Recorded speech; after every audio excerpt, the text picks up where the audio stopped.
You said you guys were kind of hitting, quote unquote, I guess, a reset button of sorts. How have things been since then, and what have you learned about your team? Yeah, we put in 4 days of offense and defense. We're pretty much going back over it, and they're retaining things better. We still don't have great attention to detail. We got too many mental mistakes.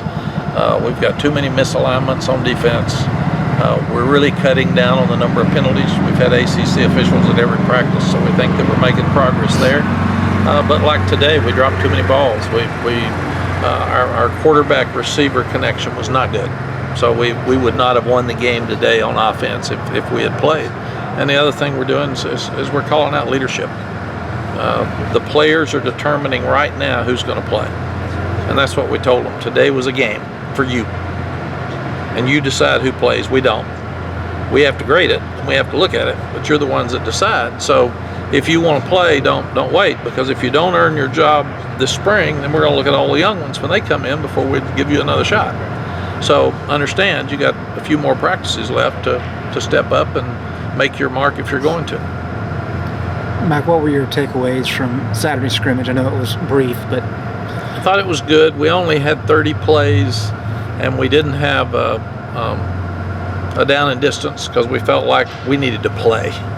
And obviously Phil's playing fast on offense. So, but I thought it was pretty good. And then as a staff, we sat down as an entire staff and watched every play, and made each coach explain exactly who his guys are. The players of a mirror image of the coach. And if your player's not lining up right, it's you not lining up right. So we had a real tough staff meeting yesterday. So a lot of guys the coaches were getting after them better today, and like I said, we need some leadership to step up. We've got about 5 guys that we'll need on defense that aren't playing this spring, but that's when you got to develop depth, and we got to get these young guys to step up and do that, and you know, it's kind of like a roller coaster. We got to be consistently good.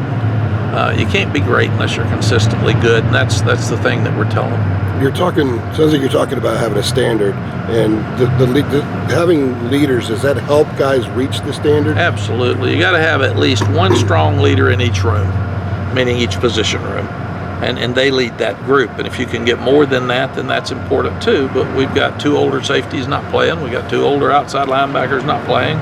We got an older defensive tackle not playing, and there's some guys trying. But by and large, we haven't had vocal leaders, and I think that comes with confidence too. And this has not been a confident team. We've got to continue to build confidence.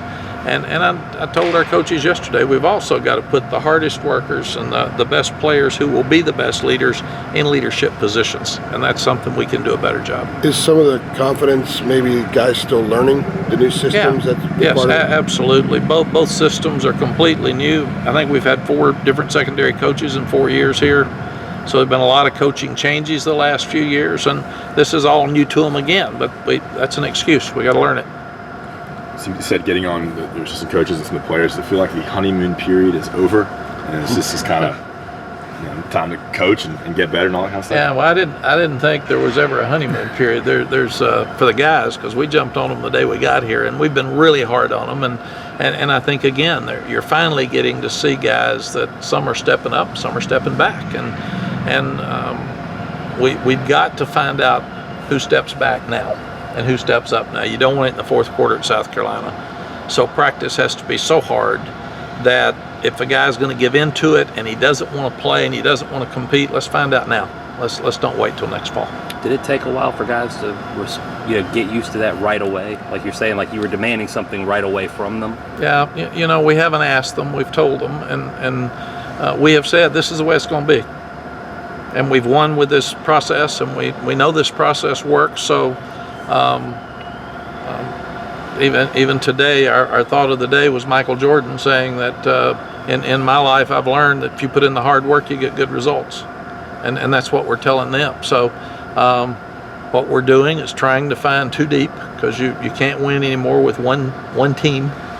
You got to have at least 2 teams that can play on both sides of the ball, 2 deep, because that's when you get tired in the 4th quarter, and that's when you get hurt.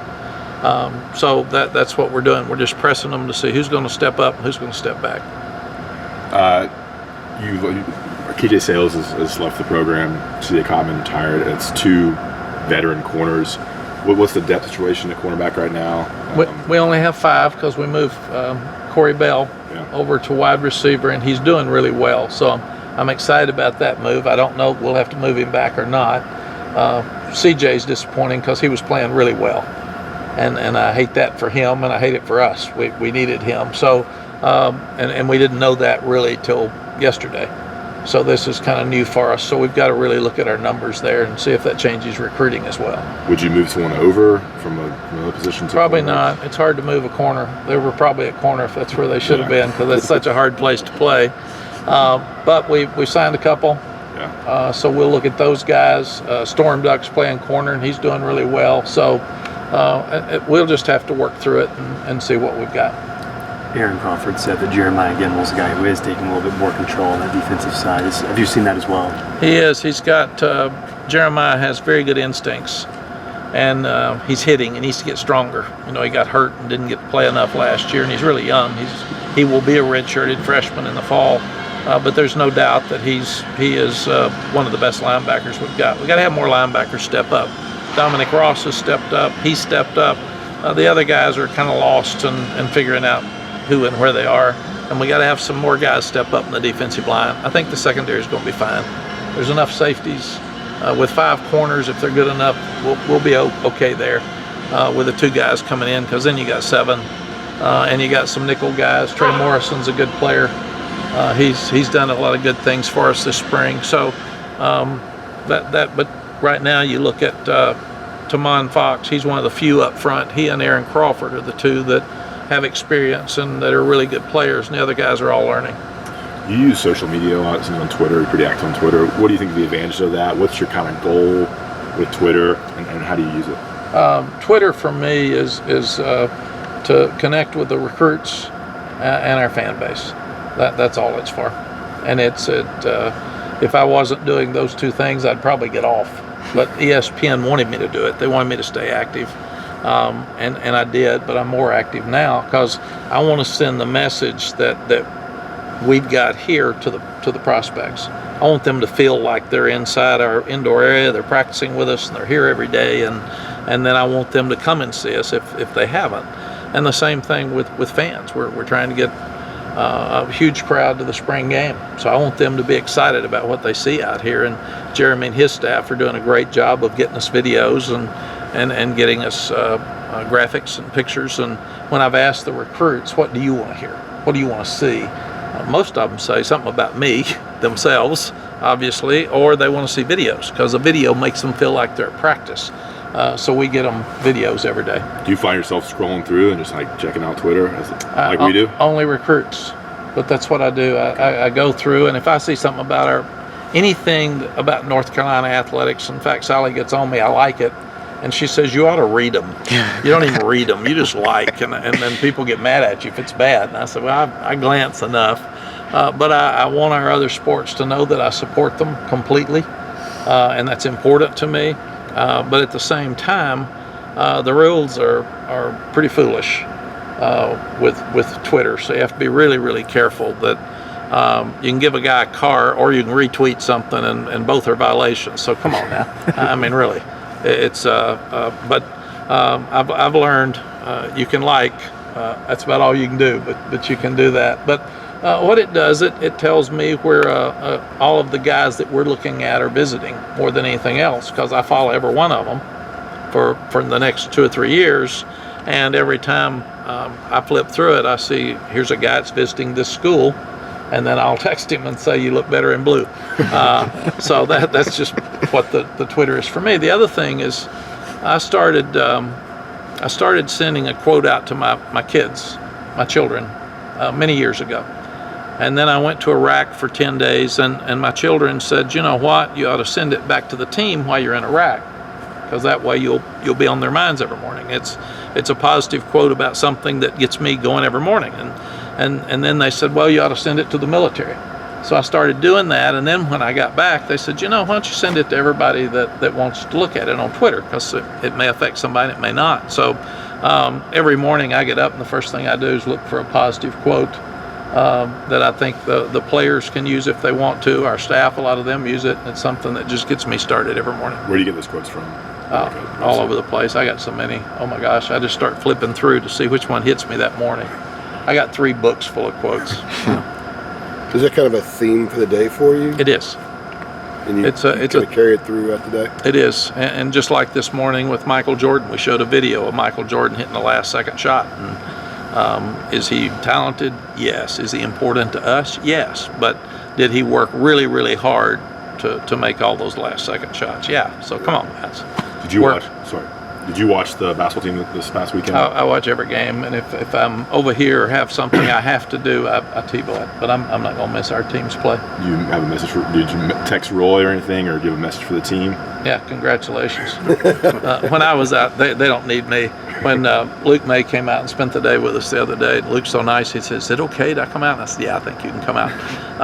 And I nearly messed up. I had him break the team down, and I was going to say NCAA champs. And I said, "Nope.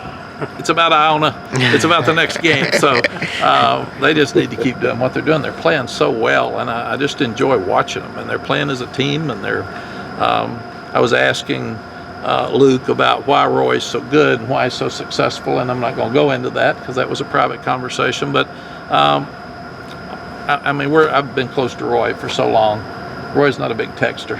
But I'll text him or send him a message, or a lot of times, since Clint Gwaltney works so close with him and I'm very close to Clint, I'll send Clint a message and tell him to tell Coach. Did I get Coach on Twitter? I don't know that Coach is going to go on Twitter. And he doesn't need to. Twitter, right? Yeah, well, he doesn't need to either. I did want to backpedal a little bit. You when you were talking about guys having to learn, and you're teaching all these things about expectations and effort, from schematics of offense and defense, how much do you get in during the spring?